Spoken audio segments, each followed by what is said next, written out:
Today we are doing a battle between two Shure microphones. We have the Shure SM7B. Hello, this is it here. And we have the Shure MV7. This is the little baby sister or brother to the Shure SM7B. The SM7B is a microphone that has been on the market for a flippin' long time. Probably about 20 years, don't quote me on that, but a very long time. And then the Shure MV7 is something that has come onto the market very recently, 5 years, 4 years, not a long time. And it has come into the market to give you an option that isn't as expensive as the Shure SM7B, and it also gives you the capabilities of having XLR and USB inputs in the base there, so that you don't have to have a fancy system to have the microphone set up in your house to record your podcast.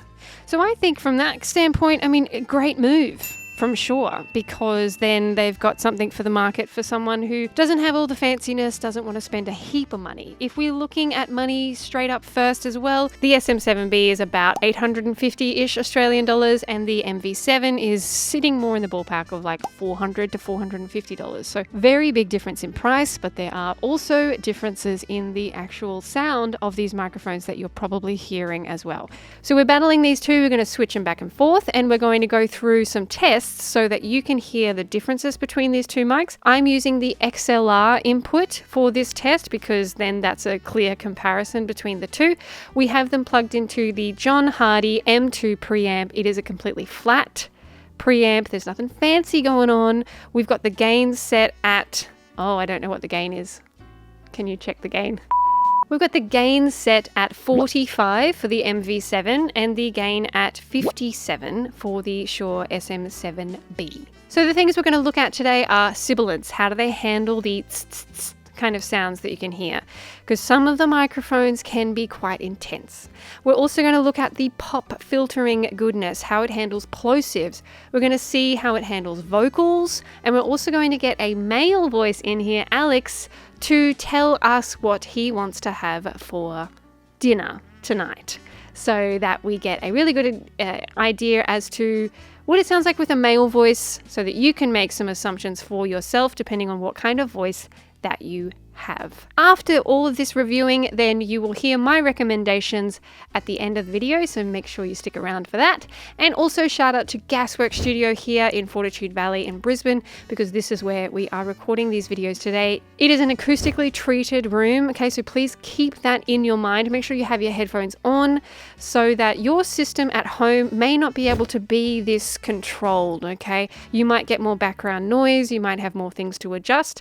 Please keep that in mind. Sibilance test, let's get into it. MV7. If Moses supposes his toes are roses, then Moses supposes erroneously. If Moses supposes his toes are roses, then Moses supposes erroneously. If Moses supposes his toes are roses, then Moses supposes erroneously. If Moses supposes his toes are roses, then Moses supposes erroneously. Pop filter test. Plosives. Popping the popcorn. Popping the popcorn. Popping the popcorn. Popping the popcorn. Singing test.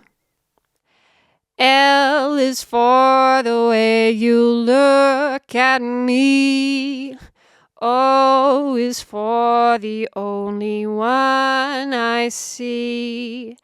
V is very, very extraordinary. E is anyone that I don't know the words at that point. Love is all that I can give to you. Love is more than just some game for two.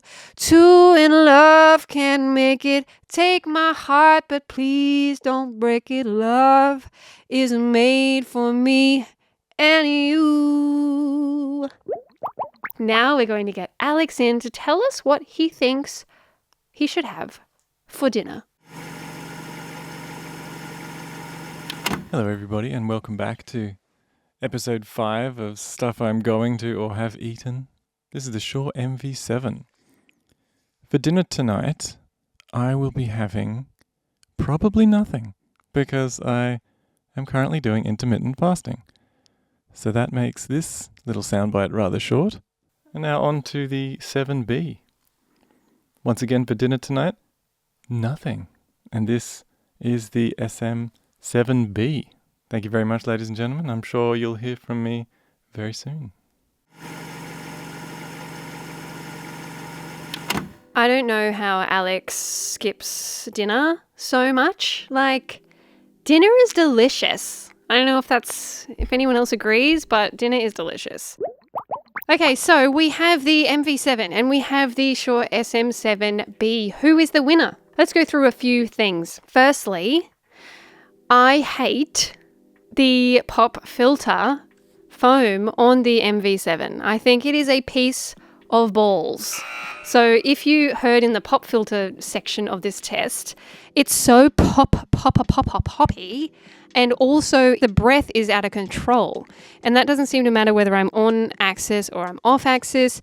This pop filter does barely anything. And I did a review of this microphone by itself if you want to get a little bit more in-depth look at that. So for me, the recommendation would be to not use the pop filter that comes with this microphone if you're going to get this one, and actually get a pop filter that is actually for the Shure SM7B. So the smaller version of this pop filter foam actually fits on this microphone, and you may see some other videos where people actually do that because the pop filter is way better. So it is one way to use this microphone because it's much cheaper but still have the proper kind of pop filtering that you might want by swapping out the pop filter there. Now, as far as sound quality goes, testing.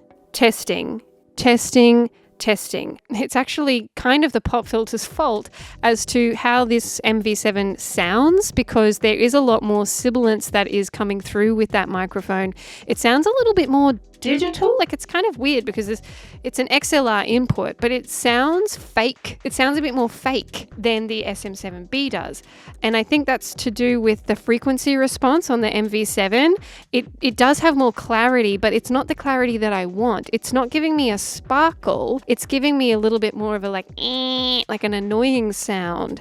Whereas this one here, it does have a lot less sibilance, but it gives me more bass and sound there as well. So they both handle the frequencies on the higher end differently. The MV7, I think, is worse than the Shure SM7B. It's so hard to keep the names right.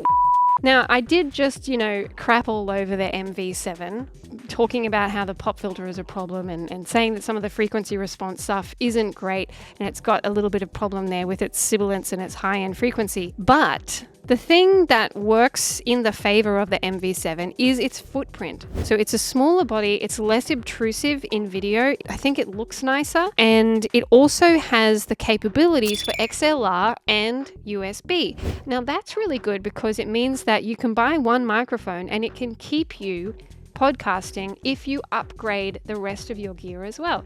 I have a video on why you might need USB versus XLR, vice versa. You could be interested in actually checking that video out because it will tell you why you might decide that XLR is going to be better. From a versatility standpoint, makes the MV7 a lot more useful to you than the SM7B if you're just starting out. The SM7B also requires a lot more gain. It's going to need some sort of cloud lifter or SE Dynamite to get it to the level that you need it to get the sound that you want, whereas the MV7 doesn't require that either. You can just plug that straight into your preamp. You should be able to get the gain that you want. In saying that, it depends on the preamp that you're using. Okay, if you're using a Rodecaster Pro 2, the Streamer X, there's a bunch of preamps that now have inbuilt sort of processing that can give you the gain that you want, but just be aware that if you have a lower quality, like a more budget kind of preamp, the SM7B is going to cause you problems if you don't have some sort of booster. If you wanted to get that, you would get the Shure SM7DB, but again, that's like $700 and something. This one's only $400 and something.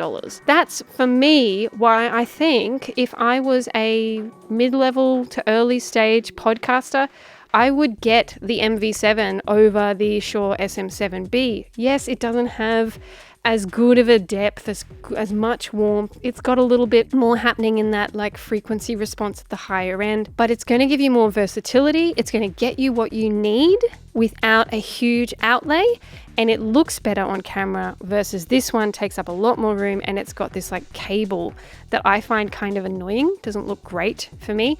This might not be a popular opinion because the Shure SM7B is something that everyone uses, that you see it everywhere. But just because you see it everywhere doesn't mean that you should potentially use it for your use case. It depends on the preamp that you're using, the space that you're using it in, what your voice sounds like, whether you have a lot of sort of depth in your voice already. That's not going to be a great situation. Use something that you have a bit more versatility around, that you can maybe get a pop filter that's separate to this one so that it gives you the extra pop that you're going to need to manage those plosives. And I think that for me, for my voice, I would say the MV7 wins.